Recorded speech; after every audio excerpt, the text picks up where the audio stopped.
ఒకే ఒక జీవితం తర్వాత శర్వానంద్ నుంచి వచ్చిన సినిమా మనమే. శ్రీరామ్ ఆదిత్య తెరకెక్కించాడు. విడుదలకు ముందే ఈ సినిమాపై అందరి దృష్టి పడింది. మరి ఈ సినిమా ఎలా ఉంది, శర్వానంద్ ఖాతాలో హిట్ పడిందా లేదా అన్నది ఈ వీడియోలో తెలుసుకుందాం. నిజానికి ఈ సినిమా ఫ్యామిలీ ఎమోషన్స్ కోసం తీశారు. కథ కూడా అదే. అలాంటప్పుడు రీ రికార్డింగ్ సీన్లను ఎలివేట్ చేసేలా ఉండాలి. ఈ విషయంలో కొంతవరకు ఓకే. హీరో శర్వానంద్ విషయానికి వస్తే తను ఎప్పుడు భిన్నమైన పాత్రల్ని ఎంచుకుంటాడు.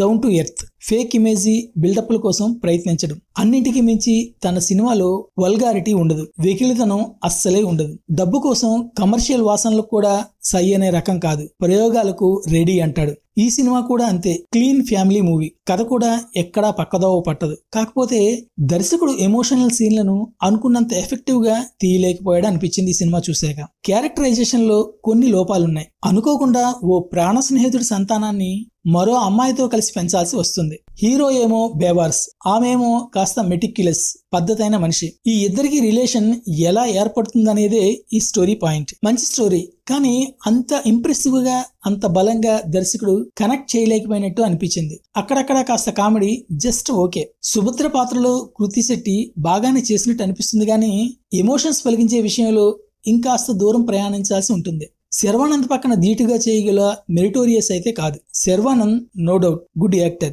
భారీ లొకేషన్లు, అదిరిపోయే విజువల్స్, భారీగా పాటలు, ఆర్ఆర్, వీటికి తోడు శర్వానంద్ అయితేనే.